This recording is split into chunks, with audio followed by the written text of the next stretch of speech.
95% des limites que vous croyez réelles ont été créées par la peur. En effet, lors d'un sondage, 97% des personnes dont j'allais demander quelle était l'émotion qu'ils aimeraient supprimer pour un monde meilleur, par exemple, a été la peur. Et c'est un tort, car nous avons besoin de la peur, mais nous allons essayer de la comprendre pour pouvoir mieux l'appréhender et qu'elle ne devienne pas un obstacle dans notre vie. Si aujourd'hui vous vous sentez bloqué, ce n'est pas parce que vous avez trop de peur, c'est parce que vous ne savez plus décoder les messages de la peur. Alors pourquoi nous nous sentons si souvent paralysés alors que nous devrions être alertés? C'est ce que l'on va voir ensemble.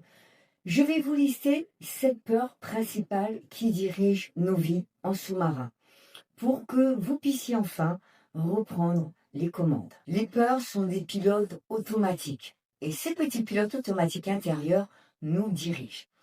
Avant de les lister, il faut que vous compreniez une chose. Ces peurs sont dites invisibles parce qu'elles se sont déguisées en traits de caractère.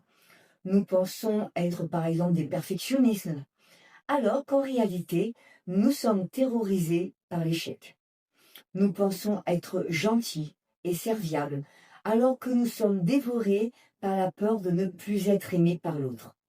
Ces peurs, ce sont des véritables parasites mentaux pour nous, humains, qui quantifient chacun de nos gestes, chacune de nos paroles, pour s'assurer que nous restons dans une zone de sécurité qui, en réalité, est une prison.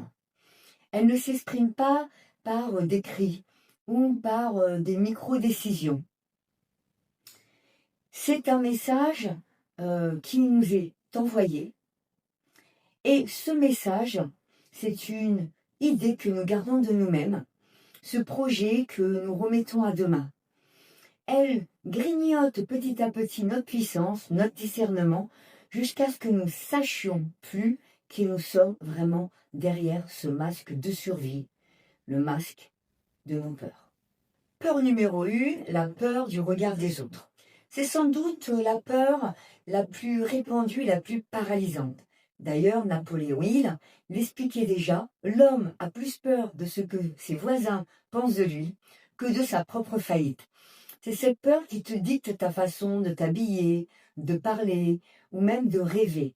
Nous n'osons pas lancer ce business ou changer de vie parce que nous allons anticiper déjà le petit sourire en coin du collègue ou la remarque désobligeante d'un proche. La critique, pour notre cerveau, archaïque, faut-il le dire, c'est le risque d'être exclu du clan. Et l'exclusion, c'est la mort. Pourquoi? Parce qu'à l'époque, lorsque les gens vivaient vraiment en clan, c'était l'exclusion du clan. Sauf qu'aujourd'hui, le clan n'existe plus. En tout cas, pas de la même façon. Mais ton l'ego, lui, il reste pétrifié. Résultat, nous tuons nos projets dans l'œuf avant même qu'il n'ait une chance d'exister. Simplement pour éviter un jugement qui, de toute façon, faut-il l'expliquer, ne nous appartient pas. Peur numéro 2, la peur de l'échec, le syndrome de l'imposteur. La peur de l'échec est souvent liée à une mauvaise définition de notre valeur personnelle, c'est-à-dire le mérite, la dignité, qu'est-ce que nous sentons en droit de recevoir de la vie. Si nous pensons que faire une erreur signifie que nous sommes une erreur, alors nous ne prendrons jamais de risque. Cette peur se manifeste par une paralysie de l'action. Nous préférons ne rien faire du tout plutôt que de faire quelque chose qui ne serait pas parfait. Dès le premier coup, j'explique qu'il faut avoir tout d'un seul coup. C'est là que le doute s'installe. On attend le bon moment, les bonnes conditions, mais en réalité, nous attendons juste que la peur disparaisse. Spoiler, elle ne disparaîtra jamais si nous ne passons pas à l'action. L'échec n'est qu'une information de parcours pour l'ego. C'est une information, mais ce n'est pas une réalité. C'est une blessure un peu narcissique insupportable. Le mental, l'ego veut éviter à tout prix cette possibilité d'être confronté à notre incapacité que nous projetons avec notre esprit seulement, quitte à passer à côté de notre destinée. Peur numéro 3, la peur de perdre l'amour ou l'approbation. C'est la peur la plus profonde, celle qui touche nos besoins fondamentaux, celle d'être aimé. C'est elle qui crée les people pleasers, ceux qui veulent plaire à tout le monde, faire plaisir à tout le monde, être disponible pour tout le monde. Il y a une vraie intention du cœur, mais se cache derrière l'approbation. Nous disons oui quand nous pensons non. Nous nous adaptons aux besoins des autres en oubliant les nôtres. Nous devenons un caméléon émotionnel. Pourquoi? Parce que nous avons intégré, souvent depuis l'enfance, que pour être aimé, nous devons être conformes à l'attente des autres. Sinon, on peut être rejeté ou abandonné. Nous avons peur que si nous montrons notre vraie nature, notre puissance ou même nos parts d'ombre, les gens s'en aillent, nous abandonnent. Alors nous sacrifions notre authenticité sur l'autel de l'approbation. Le paradoxe, c'est qu'en cherchant l'amour de tout le monde, par erreur de le perdre tout simplement, cet amour, nous finissons par perdre la seule personne qui compte vraiment, c'est nous-mêmes. Sauf que en nous éloignant de nous-mêmes, nous éloignons de nos capacités, nous nous éloignons de notre potentiel et de notre mission. C'est exactement ce que nous travaillons avec ma méthode Catalyst. On ne se contente pas de comprendre la pensée. On va voir comment le corps réagit émotionnellement pour libérer ses blocages à la racine et donc libérer la peur ou les peurs que vous pouvez ressentir. Car la peur n'est qu'une conséquence. Si tu sens que ces peurs dirigent ta vie et que tu veux que je t'accompagne pour reprendre les commandes, c'est simple. Tu réserves ton appel stratégique gratuit avec moi. C'est le lien qui est juste dessous, là, en légende. C'est le premier, tu cliques et tu réserves. Quatrième peur, la peur de manquer, la peur du manque. Sécurité financière et matérielle. C'est une peur viscérale de ne pas avoir assez. Elle nous maintient dans des situations médiocres, dans des situations difficiles, simplement parce qu'elles sont sûres. C'est le moment de t'abonner si tu le souhaites à ma chaîne. Voilà, petite pause pour que tu aies le temps de t'abonner. Merci. Sûr. C'est-à-dire que comme je connais cette situation, je reste dedans. Mais cette peur nous fait croire que si nous quittons ce qui ne nous convient plus, nous allons finir à la rue sans rien. Ce qui nous empêche d'investir sur nous-mêmes, de lancer des projets, parce que nous sommes focalisés sur la survie, non pas sur l'expansion. Je vous donne un exemple. Vous restez dans un job qui vous épuise, qui n'a plus de sens pour vous, uniquement parce que à la fin du mois, vous avez un salaire. Alors que vous avez toutes les compétences pour réussir ailleurs ou à votre compte. Mais la peur de cette transition va vous maintenir dans l'ancien job. Cinquième peur, la peur de la maladie et de la vieillesse. Ça, c'est souvent lié avec la perte de contrôle. C'est la peur de la dégradation de notre véhicule physique. On redoute la perte de l'autonomie ou le regard des autres sur notre déclin. Derrière cette peur, il y a souvent un refus d'accepter le cycle de la vie et un besoin de contrôle absolu sur sa vie, sur son image, sur sa vitalité. Bien sûr, c'est normal de vouloir être en bonne santé et de mettre tout en place. Mais là, c'est vraiment quelque chose qui est exacerbé et qui est dans un contrôle absolu et intense. Nous nous épuisons à lutter contre le temps au lieu de vivre l'instant présent pleinement. Exemple de comportement. Vous êtes en hypervigilance au moindre petit signal de votre corps. Vous passez votre temps à scanner vos symptômes sur Google.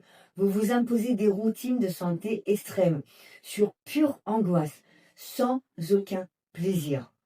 Alors que vous n'avez aucune pathologie et que vous êtes en très bonne santé.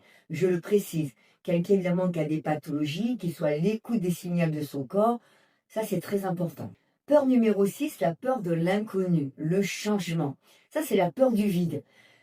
Pour notre cerveau, le connu, même s'il est douloureux, même s'il est toxique, est toujours plus sécurisant que l'inconnu, même s'il est prometteur. C'est ce qui fait que nous préférons rester dans une relation toxique ou une routine étouffante plutôt que de sauter dans le vide. Nous avons besoin de toutes les garanties avant de bouger.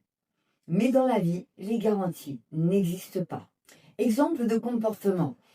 Vous passez des mois, voire des années à préparer un projet, à faire des plans, à faire des listes, sans jamais faire le premier pas. C'est la différence être en mouvement et en action. On ne fait pas de premier pas concret parce que vous avez la certitude absolue du résultat. Je ne vais pas réussir. Donc, je fais plein de choses pour me projeter, mais par la peur, je ne vais rien faire. Donc, on en arrive à la 7e peur, qui est la peur de réussir, les responsabilités. C'est la plus paradoxale et la plus dévastatrice. On a peur de la réussite parce qu'on a peur de ce qu'elle implique. Le changement de regard des proches, la gestion de nouvelles responsabilités, ou la peur de ne pas avoir ou de ne pas savoir maintenir ce niveau de succès.